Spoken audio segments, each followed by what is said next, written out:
The chilling tale of the mirror that shows your fate. The rain dogged Claire Hawthorne's heels as she pulled into the gravel driveway of her grandmother's decades-deserted cottage. Ravenchallow welcomed her back like an old wound familiar, aching and haunted. Her wipers cleared the rain in time with her pulse, and the skeletal trees along the road appeared to rock in whispers to the wind. The cottage was just as she recalled, but wearier now. Ivy had overrun half the stonework, and the porch hung low under the weight of years. Wooden shutters groaned as if warning off something.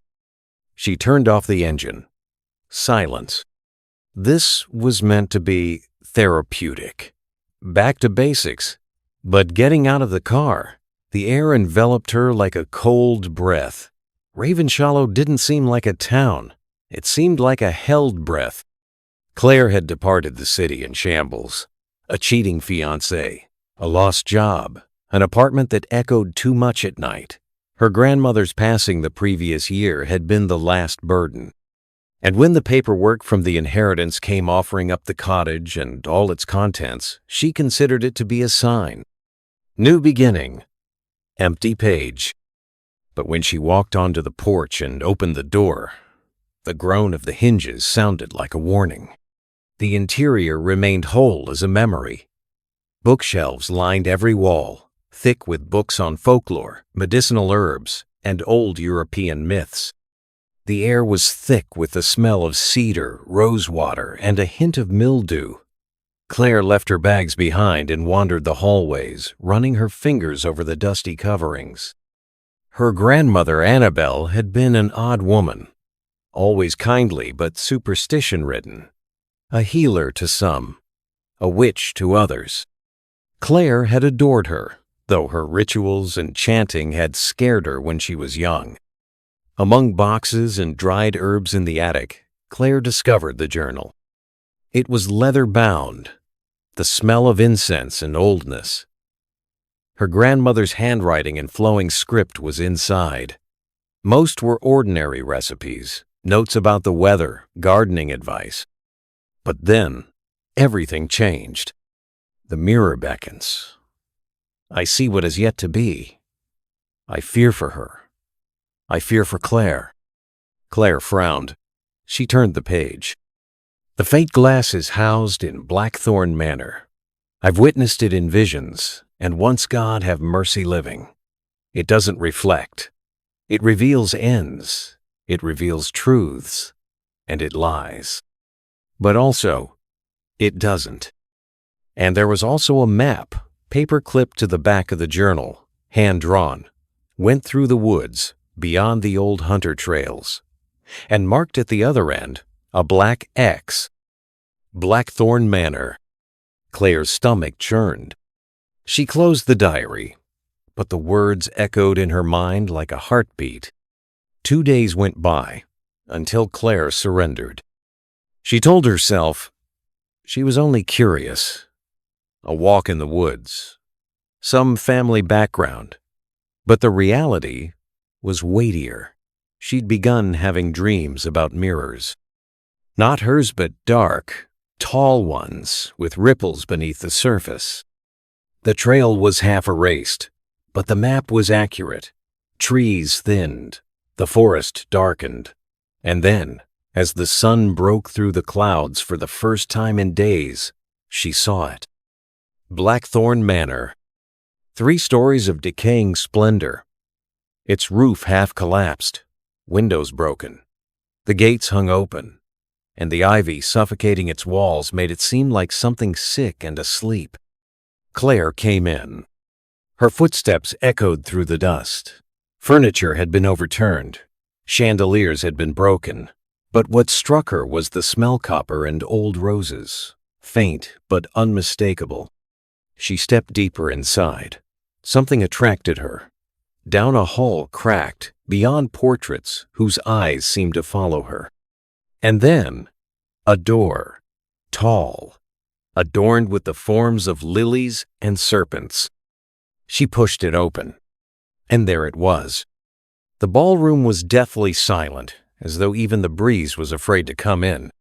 And at the other end was the mirror. 10 feet tall, set in gnarled obsidian wood that looked like withered vines. No dust adhered to it. It glowed darkly, like a puddle of oil.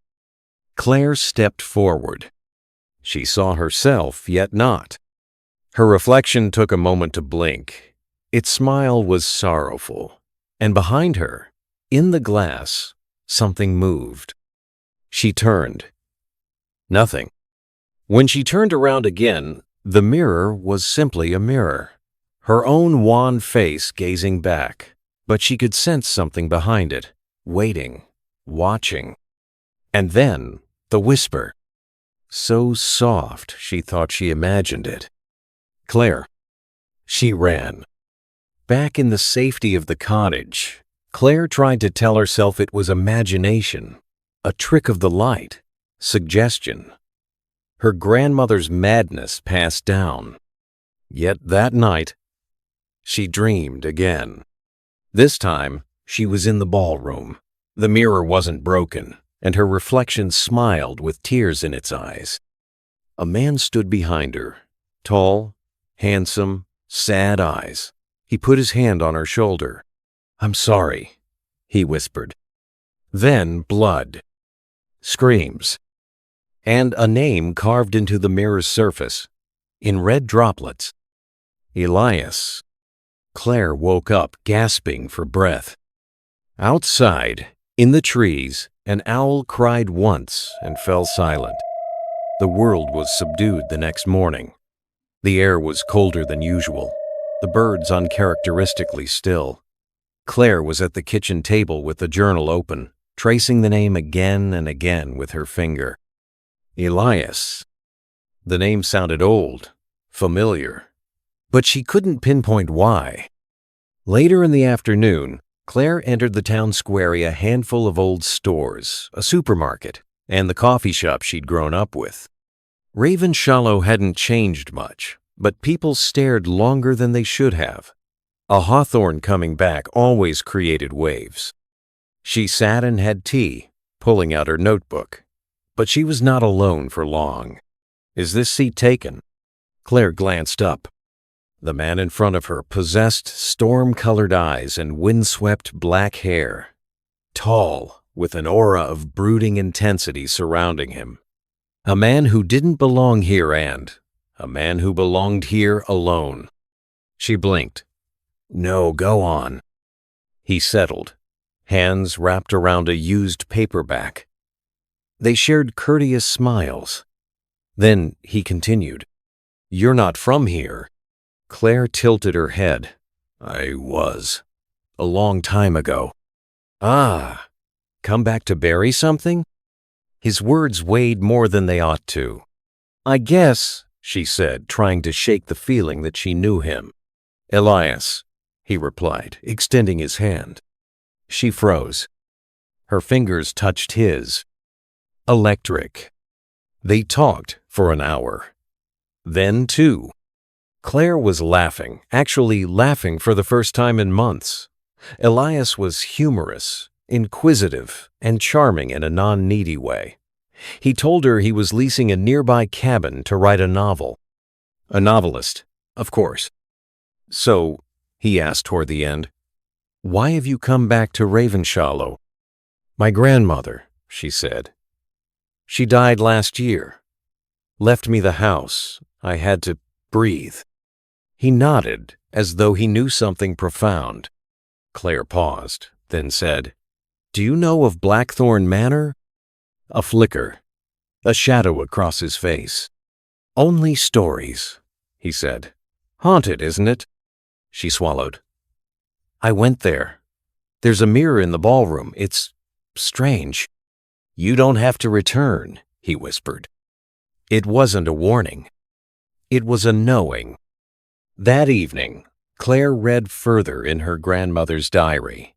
As the months came closer to the time of her death, her grandmother's own writing grew frantic, desperate. "He appeared to me once more. The mirror reflected him, chained on fire. Yet he smiled. He accepted it. Why? Why does love have to be a death sentence? There's something in the mirror. It feeds on fear, on fate. It turns love into tragedy. I tried to warn her, but I think it's already too late. Claire closed the book, shaking hands. The warnings were for her. But what if the man her grandmother had spotted was Elias? No, that was ridiculous, weren't they? Claire was soon walking with Elias nearly every day. They never mentioned the mirror again. They talked about everything else. He spoke to her about losing his brother, about his nightmares. Sometimes, when his hands were covered in blood and he did not know why. She spoke to him about her ex, about betrayal, about nothingness. They became closer, gradually, naturally. And then one day, the fog rolled in thicker than it ever had before. And Elias didn't show. Claire walked through the woods surrounding his cabin, shouting his name. No response. The trees murmured and the fog twisted, taking on nearly human forms. She discovered him kneeling by the stream, shaking. Elias? He gradually turned to her, his eyes empty, as though something else had been looking out of them. "You shouldn't love me," he whispered. "It always ends the same." And then he passed out. Claire spent the night with Elias, heating him up. He had no memory of what had occurred, or at least claimed not to. Close to the fire, bundled in blankets and motionless, she inquired, "Do you think in terms of fate?" "I didn't," he replied. "But now I feel that things are written." They leaned closer. Her heart raced, and as they kissed, the fire behind them blazed out of control. The cabin windows groaned with a gust of wind. And across town, in the ruins of Blackthorn Manor, the mirror shimmered and cracked, just a little. Claire had never really believed in soulmates, but in the following weeks, as autumn deepened and the leaves burned to fire, Elias seemed like gravity.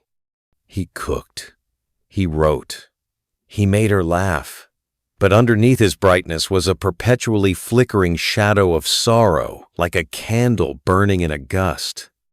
They walked one night under a hunter's moon, full and bright, hand in hand along the cliffs that looked out over Ravenshallow. The sea thundered below them, and stars spread like needles over an endless veil. "I dreamed of you before I ever met you," Elias confessed, his voice so soft to hear above the wind. "In dreams, you died. Always." Claire looked at him, her heart clenching up. "And I always allowed you to." He turned away, reddening. Claire touched his face. Dreams aren't fate. But deep in her heart, she wasn't so sure. The nightmares returned, worse than before. Claire had dreams of fire in the manor, of the mirror exploding wide and shadows pouring out like smoke. She dreamed of herself with her throat slit. She dreamed of Elias tied to a pillar, eyes blazing with something otherworldly, screaming her name in agony. When she woke, her hands were smeared with soot. She ran to her grandmother's journal, opening it to the page where the map was drawn. There, in handwriting beneath the X marking Blackthorn Manor, was a message she had never seen. "It ends in blood, or love, sometimes both." Claire returned to the manor. Elias begged her not to. He didn't attempt to stop her. This time, the mirror greeted her with nothing. Its surface bubbled like water that had been churned. She approached stone, racing heart. Her own face smiled, then changed. The mirror showed her in a white dress, standing in the ballroom. Elias knelt before her, ring in hand. But as the vision held, the scene warped. The white dress was red. Elias's hands transformed into claws. Her throat yawned open like a second smile. She screamed. and stumbled back. And the mirror whispered once more, "It is written." Panicked, Claire led her back to the manor. She wanted him to see it, to comprehend. But when he entered the ballroom, the mirror did nothing. It was dormant. "I don't see anything," he said. The uncertainty hung on Claire like weights around her ankles. "Are you lying to me?" He had a hurt expression. "I'd never." They fought that night. Words flared, pain masked by fear. Elias stormed out, slamming the door behind him. Claire wept beside the fireplace until she fell asleep. When she woke up, the cottage was full of smoke. One black feather lay on her pillow. The following morning, Elias returned. "I lied," he admitted, dark circles under his eyes.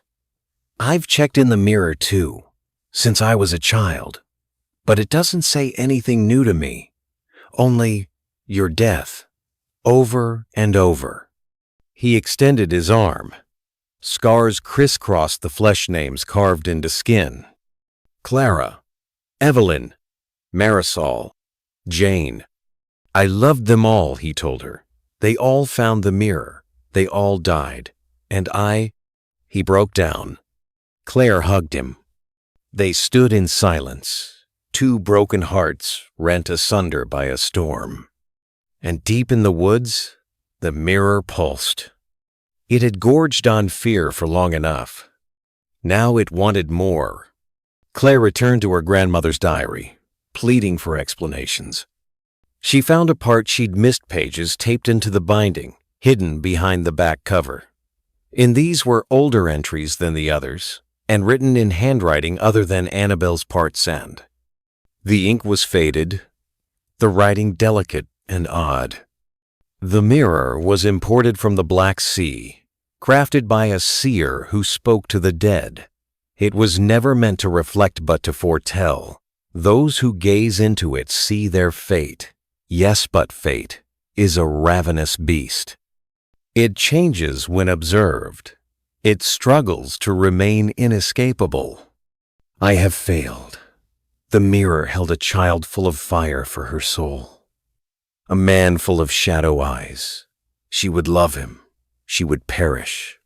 Unless one ends the chain. The voice hadn't been hers but older. A guardian? A victim? She had to learn more.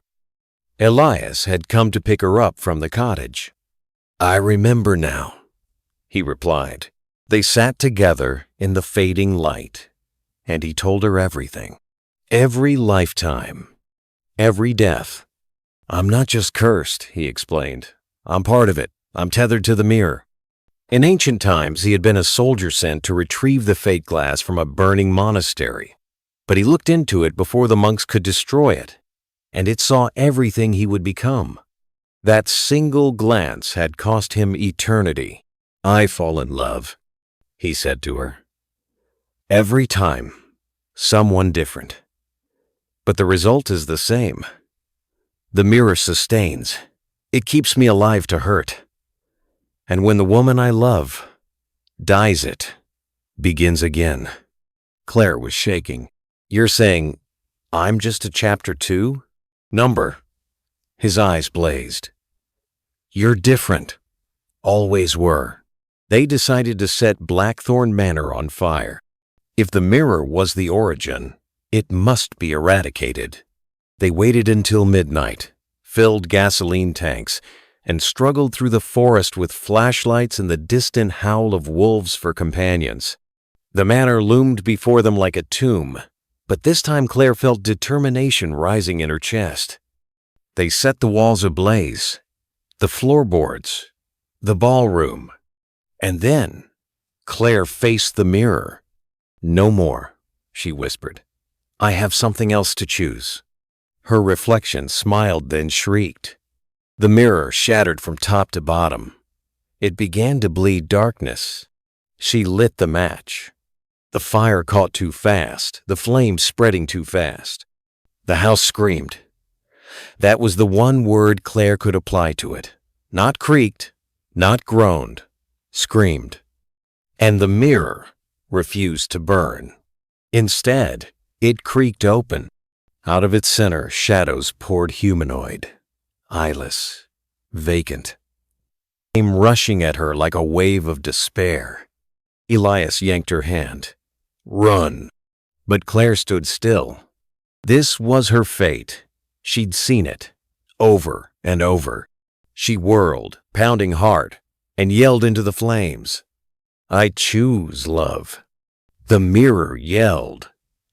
The shadows froze and shattered. Claire stood in a meadow. The manor was gone. Charred earth and the stench of fire were left. Elias slept beside her, breathing but unconscious, and on her wrist, a marca glowing sigil. A mirrored sigil, broken in half. When Elias woke up, he looked around, bewildered. Did it work? Claire nodded. But somewhere, deep inside, something still ached. A final whisper in her mind. You can change the fate, but not the price. The scar on Claire's wrist didn't fade. Rather, it glowed ever brighter with every passing day, especially when she touched Elias, especially when she dreamed. The nightmares hadn't stopped. They were just different now. Not of her death, but of his. Elias began to weaken. Slowly at first, then rapidly. He would wake gasping for air, collapse after walking. His eyes grew dim, like he was flickering between worlds. It's like I'm unraveling, he said with a broken smile. Claire pressed her forehead to his. You're not allowed to leave me. But in her bones, she knew something had shifted. The mirror may have shattered, but its bargain remained. The town cooled, even as spring was near. Gossipers whispered as Claire passed. They spoke of the manor having burned itself out, of the girl who'd returned cursing the land. And some spoke of Elias, though. None knew when he'd arrive, or what his last name was, or even what shape his home took. One afternoon, Claire returned to his cabin and found it to be empty, dusted over. No Elias, no books, no perfume, no flame. Only a note on the door, written in fluid script. When you change destiny, it changes you. Desperate, Claire had gone 2 hours out of town to a town, following a cryptic entry in her grandmother's diary. Find the woman who sees. In a slanted small house situated between 2 cemeteries, Claire encountered the oracle. Old, blind, but burning with strange light. You shatter the mirror, the oracle snarled. Good, but did you think there would be no cost? I want him back, Claire told her. There has to be a way. There is, but you won't like it. The oracle placed her fingers on Claire's hand, traced the mirrored sigil. You now carry the curse, not the visions, the burden, if you want to see him whole again. She stumbled. You will have to take his place. Claire returned to Ravenshallow on horseback during a storm. She found Elias in the clearing where the manor had stood, pale and vanishing like morning mist. You knew, she gasped. I didn't want you to know, he said. I wanted you to be free. You are my freedom. And she told him. The choice. The cost. He begged her not to. But his voice was weak, already vanishing. And Claire, heartbreaking, kissed him farewell. I'm not afraid, she said. I've seen the worst. I chose love. Lightning flashed. The mark burned white, and Elias screamed as the curse was shattered. Claire opened in a mirror. Not behind, not in. As it. She could look through glass, see the world, her cabin, Elias kneeling, crying, living. He breathed her name, repeating it. And even though she could no longer talk, She was peaceful. She was the mirror now. But this one didn't show fates. It held them. She protected Elias. Protected all hearts that ever dared to love too much, too bravely. And if one day someone extended their hand and begged to catch a glimpse of what could be, Claire would decide what they saw. Months passed. Seasons changed in a blur. Claire could see only from within the mirror. She was no longer truly alive, but she was not dead either. The curse had changed her. She was the mirror now. A reflection of memories, love, and choices. Elias never left the wreckage of the manor. Every day, he sat next to the broken pieces, waiting for her to come back, though he better than anyone knew that she couldn't. But sometimes, he'd peer into the shards, and Claire could feel his presences, despair, his yearning cut through the glass like a blade. He spoke to her, like she was listening, like she might answer. "I'll never love you any less, Claire," he said one night, his voice cracking. "I thought I could leave you. I thought I could run from the curse, but I can't. I won't." And in those quiet moments, Claire ached for the impossible. That she might take one step forward, pull him from the fire, and hold him again, but she couldn't. Her fate was sealed. It was then, at the edge of spring, that the first person mustered the nerve to enter the ruins. A woman. Her eyes were open with awe, her hands trembling as they reached out towards the fragments of Blackthorn Manor. Claire felt the change immediately. A stranger. A seeker. The woman dropped to her knees in front of the biggest piece of the broken mirror. She put her hand on it, her voice barely audible. "I need to know. I need to see." Claire's heart contorted. The mirror did not want this. It had been silent for so long. But the glass trembled at the touch of the woman. It felt her desire. Show her. A vision appeared before the stranger's eyes. But it was not her fate that was revealed. It was Claire's. The woman gasped, stumbling backward as Claire's face appeared before her, trapped behind the glass. Eyes filled with pain and heartache. "Who are you?" the woman whispered, as if Claire were able to answer. Elias stood beside her, his arms extended toward the glass, fingers running along the rim. "You have to understand." Elias's voice drifted over the shattered shards. "The mirror weaves all fates together. It does not simply show them. It creates them. It changes them." The woman stepped back, but it wasn't fear. It was something worse, curiosity. Claire's heart ached as she realized the curse hadn't finished. It had evolved. The mirror was calling to the fresh souls, and they were following. The woman whose name Claire learned several days later was Lilla returned daily. She went to the ruins and placed fingers upon the shards of mirror, softly speaking, questioning, hoping to glimpse more. She never left, always peering into the broken mirror, her own face warping in ways Claire never saw before. And then, one day, Lila did something Claire had feared. She stepped into the wreckage, her bare foot touching the shattered glass. The moment she did, the entire place transformed.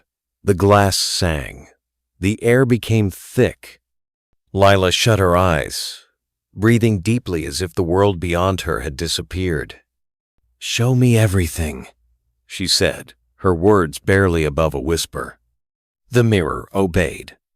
Elias felt it, the shift, the creeping chill of fate drawing near again.